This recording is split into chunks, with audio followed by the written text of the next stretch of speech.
Just over a year ago, I was getting 30 views a video, but fast forward to today and I've written multiple scripts that have pulled in over 100,000 views for both myself and my clients. These scripts have brought in tens of thousands of leads and generated over $100,000 in revenue for their businesses. I've written scripts for big YouTubers like Marcus Jones with over 370,000 subs, with this video right here getting over 100,000 views. And this one for Oscar Owen with over 1.4 million subs, which hit 190,000 views. And even Alwo, who was just at 4,000 subscribers at the time, I wrote these three scripts, which helped his videos get 300,000, 200,000, and 100,000 views, with one of the videos bringing in over 9,000 email signups. And if you know email marketing, each subscriber is worth around $2 per month, meaning that list could be pulling in $20,000 a month if monetized right. But here's what I learned from doing all that. The difference between a script that explodes and one that flops comes down to psychology. And from my experience, you need to use at least 5 of these 7 psychology tricks I'm about to share if you want your scripts to actually be more persuasive. So today, I'm going to show you the simple 4-letter framework that top copywriters use to make millions and how to use them in your videos. I'll show you the exact trick Netflix uses to keep you awake at 3 a.m. wanting to watch just one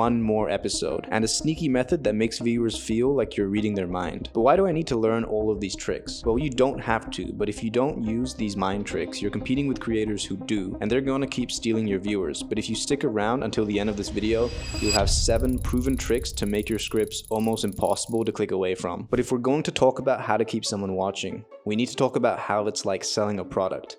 And there's no better place to learn that than the industry that's been mastering this for over 100 years. So 3 years ago, I was desperate to make money online. I had 0 followers, 0 views, and nothing was working. But that's when I found copywriting. I read book after book until I found Kyle Milligan's Take Their Money, where he shared this mind-blowing framework called NESB, N-E-S-B. And even though I quit freelance copywriting later, this one framework changed my YouTube scripts completely. In fact, I'm using it right now and you probably didn't even notice. So here's how NESB works. Your brain really wants 4 things: what's new, what's easy, what's safe, and what's big. That's NESB. But here's another thing worth knowing. Each of these elements has an alter ego that works just as well. New has only. People love novelty, but they also like exclusivity. Easy has anybody. We want easy solutions, but something that anybody can do might seem more accessible. Safe has predictable. Safety removes risk, while predictability gives us confidence in outcomes. Big has fast. Big results are impressive, but people are impatient. So what you want to do is mix these elements up based on your viewers.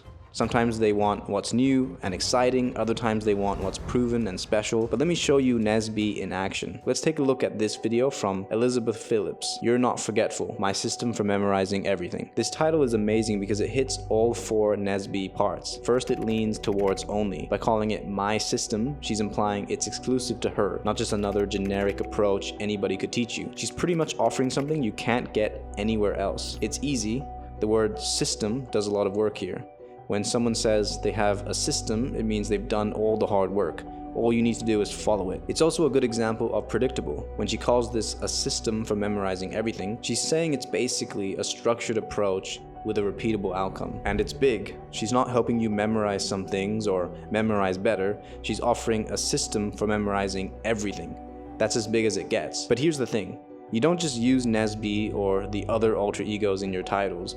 You need to use these elements throughout your script. In your hook, you might say, I found a new way to memorize and it changed everything for me. But what if you could take the big and new elements we just talked about and make them 10 times stronger with just one simple trick? Well, the biggest brands in the world have built billion-dollar companies using this next mind trick, and they're counting on you not knowing how it works. And this works even for bad products, because I remember the first time I saw a Supreme drop and people were lined up around the block, camping overnight, and fighting each other for what? A plain hoodie with a tiny red logo that costs $30 to make but sells for $3,000? I looked at it and thought, this looks like dog.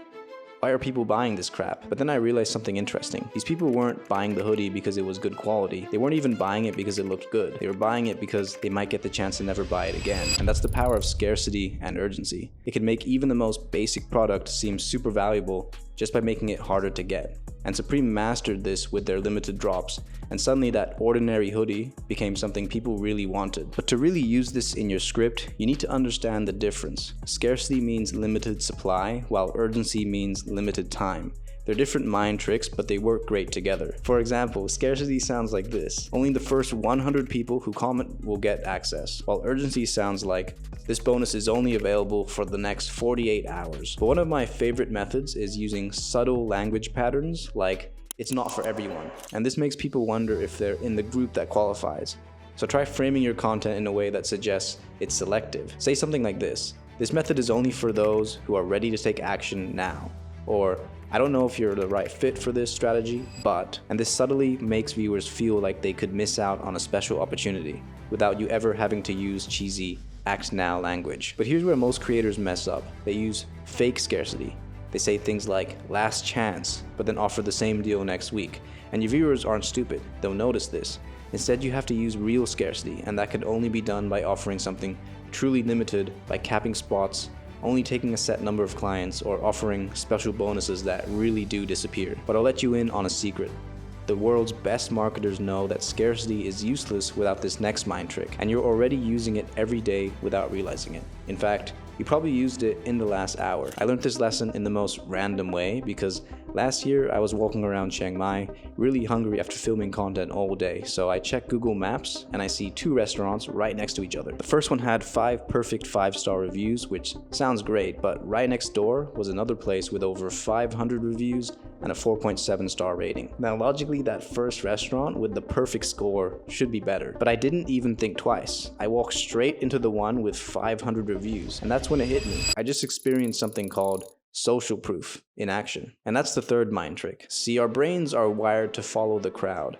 Back in caveman days, if you saw a bunch of people running from a cave, you didn't stop to ask questions, you just ran too. And even though we're not running from cave bears anymore, that same brain trigger is still controlling our decisions today. This is why you need to put your social proof early in your videos. Think about it. When a new viewer clicks on your video, they're taking a risk with their time. They don't know you, they don't trust you, and they're one click away from watching somebody else. That's why I always drop some form of social proof right after my hook. Something like, after helping over 2,000 business owners double their views, or this is the exact method MrBeast's team used in their last viral video. But here's where most business owners mess up. They think one piece of social proof is enough. You need to sprinkle it throughout your entire video. Before you teach something important, drop a quick, "When I taught this to my $10,000 per month clients, their views skyrocketed." And if you're about to reveal a key strategy, mention how this technique helped one of my students go from 100 to 10,000 subscribers in just 2 months. But the key is to make it feel natural. You don't want to just sound like you're bragging. You want to sound like you're sharing results that your viewer could get too. It's like that restaurant in Chiang Mai. They didn't need to tell me that they were the best. They just needed to show me that hundreds of other people thought they were worth trying. But you know what would have made that restaurant choice in Chiang Mai way easier? If one of them had a Michelin star sticker on their window. Because there's something even more powerful than social proof. Think about it. If you needed investing advice right now, who would you listen to? Some random guy on Reddit posting rocket emojis? Or Warren Buffett? Yeah, exactly. Even if that Reddit guy was right, you'd still trust Warren Buffett more. And that's our fourth mind trick. Authority bias. Now there are 4 ways you can use authority bias in your scripts, and the best creators use all of them. First, there's borrowed authority. This is when you mention other experts in your field. For example, this is the exact method that Ali Abdaal uses to write his scripts. Even MrBeast's team uses this hook structure. Second, you've got experience authority. This is when you show your own results. For example, after writing scripts for over 100 videos, I found that this works 10 times better than anything else. Or I've helped 50+ creators double their watch time with this technique. Third is data authority. Hard numbers make everything you say more believable. For example, studies show this hook style increases retention by 37%, or YouTube's own research confirms this increases click-through rate. But here's my favorite one, and it's perfect if you're just starting out. It's called input bias. When I say input bias, I'm talking about a powerful trick that many successful creators use when they're first starting out. It's the easiest way to build trust without needing a huge following or fancy credentials. And it works like magic because it's actually honest. Instead of trying to prove you're an expert, you show the crazy amount of work that you put in. For example, I analyzed 500 viral YouTube titles to find this pattern, or I spent 739 million hours studying the top 100,000 most viewed videos of last year. Okay, that one might be a bit of a stretch, but see what I'm doing? I'm not claiming to be the world's greatest expert. I'm just showing that I've done the work that my viewer doesn't have time to do. But after all those hours of research, there was still something missing. I still couldn't figure out why some videos are impossible to click away from. So I took a break and watched Netflix, and at 3 a.m. while watching Breaking Bad, it finally hit me. This $180 billion company had mastered one of the most powerful mind tricks of all. So the scene that I was watching goes like this. Walter White was caught in this crazy situation with no way out. Now I'm not going to spoil anything, but trust me, it was wild. And then the episode just ended there. No resolution. So I told myself, just one more episode. And 4 episodes later, I'm still sitting there, completely hooked on this show. And that's when I realized it wasn't just the good storytelling that was keeping me glued, even though I knew I had to sleep. It was a brain principle called the Zeigarnik effect. Basically what it is our brains can't stand unfinished stories.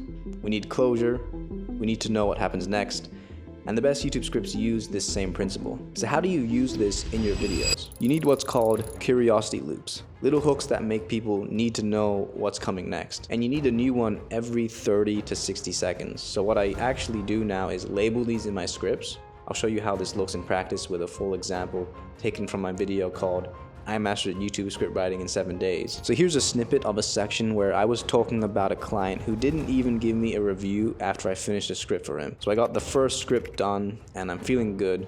So I asked my client if he could leave a review, and he disappeared into the sunset. I never heard from him again, sadly, but it wasn't the end of the world, as I was now getting more writing jobs, which meant more opportunities to learn the craft. It also meant more money too, but it wasn't completely a smooth experience. See how that works? The previous section ends with a positive note about getting more work and money, but instead of just moving to the next topic, there's a hook that creates tension, but it wasn't a completely smooth experience. Your brain immediately wants to know what went wrong, what happened. It just hooks people to keep watching so they can find out. But a curiosity loop isn't just a silver bullet that you use over and over again, because if you do that, there's a good chance the audience will get annoyed at hearing the same thing. Instead, what you want to do is use different types, and there are 4 major curiosity loops being used by the top content creators right now. Number 1 is the problem loop. There's one big mistake that ruins this entire technique. This creates tension because you're pointing at a specific problem that might jeopardize the entire thing, whatever that thing is you're talking about. The second curiosity loop is the story loop. Here's an example. I learned this the hard way when I lost 50% of my viewers overnight. This creates emotional investment. People want to know what happened and how to avoid your fate. The next one is the promise loop. The solution is actually super simple, but most people overlook it. These type of loops hint at easy wins. Viewers will want to stick around because they're promised something valuable. Lastly, the warning loop. But whatever you do, don't make the mistake of doing this one thing. These type of loops trigger the fear of doing something wrong.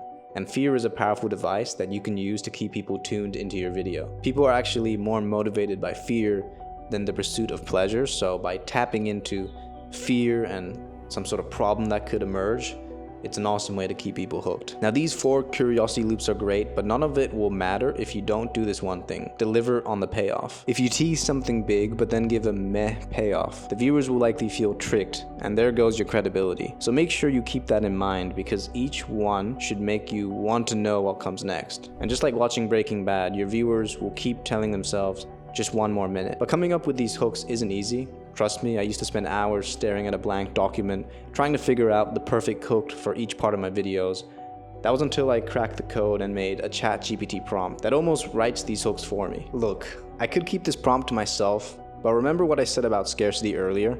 Well, this isn't one of those times, because I wanted to share this with you because I truly believe it will transform your scripts. So if you want to try it out for free, just click the link in the description. Okay, so I'm going to bet that you're not watching all the channels you're subscribed to. You're probably just watching about 10 channels from your subscription list at most. Now, do you know why that is? Well, I was thinking about this the other day too, because I was binge watching a creator called Charlie Morgan, and something clicked. I mean, his content was great and it kept me coming back because of the value, but it was also all those tiny random moments where I felt like I was just watching a friend. Like when he casually mentions being a League of Legends addict back in the day, and I'm sitting there thinking, wait, you too? I could relate completely because I spent years grinding ranked matches myself, probably way too many hours if I'm being honest, and that small gaming reference created an instant connection that made me trust Charlie a little bit more. And this happened again when he dropped a quick story about how he bombed his first YouTube video so badly that he wanted to quit. And I found myself nodding along because I had been in the exact same position when I started. So suddenly this wasn't just some random creator, it was someone who understood my struggles. And these small, seemingly unimportant details make the creator more relatable. And relatability is probably the most underrated trick on this list. You see, your viewers aren't just looking for information that they can get anywhere else. They're looking for someone they can relate to, someone who's walked the path that they're on right now. And that's how you get loyal fans. This is why I always tell people to be real in their videos. Share those times when you were struggling to get views. Talk about the time you spent 3 hours writing a script only to accidentally delete it, which happened to me one time. But here's the secret sauce. Sprinkle in those random personal details that may have nothing to do with your topic. Maybe you're a huge Marvel fan, or you collect old cameras, or you can't function without your morning coffee ritual. These little details might seem unimportant, but they're building invisible bridges with your viewers. And trust me, in a world where everyone's trying to be perfect and be that perfect expert, being genuinely relatable is your secret weapon. But here's the thing, you can't just be relatable all the time, because it's not about how many personal stories you tell, but it's about knowing exactly when to stop. And I learned this the hard way. So back in the day, one time I told a joke and it landed well. The room loved it. So a few minutes later, I decided to call back to it, and it was even funnier. People were dying laughing. Now the third time I mentioned it, it still worked, but I could tell that it was starting to get a bit old. And then I made the fatal mistake. Cringe Luke right here went in again the fourth time and nobody laughed. And one of my friends straight up told me, "Shut the Now in comedy, there's something called the rule of 3. You repeat a joke 3 times max before it stops being funny. And after testing this in my videos, I realized it's the same with content. That is why the best scripts always structure ideas in groups of 3. So let me show you exactly how this works. First, you structure your frameworks or actionable tips in groups of 3s, like what I do with my tutorials. Step 1, grab attention. Step 2, build curiosity. Step 3, deliver the punchline. And this works because 3 points are enough to cover everything, but not so many that your viewers get overwhelmed. Think about it, when you present just 2 points, viewers will feel like there's something missing. It feels incomplete, like you stopped halfway. But when you hit them with 4 or more points, their eyes glaze over and they start to check out mentally. Just think about how many successful ideas also come in 3s. Ready, set, go, stop, drop, roll. I could go on, because 3 is the magic number where viewers feel like they're getting comprehensive information without it being too much. Any more than that and you might end up, like me, getting told to shut up. So these 7 psychology tricks can definitely transform your YouTube scripts completely. But even with these psychology tricks, many creators still get stuck staring at a blank page for hours, especially when they're trying to write those first crucial 30 seconds that make or break a video. So check out this video next, where I'll show you how to write a banger hook with my exact ChatGPT prompt that helps me write engaging hooks in under 3 minutes.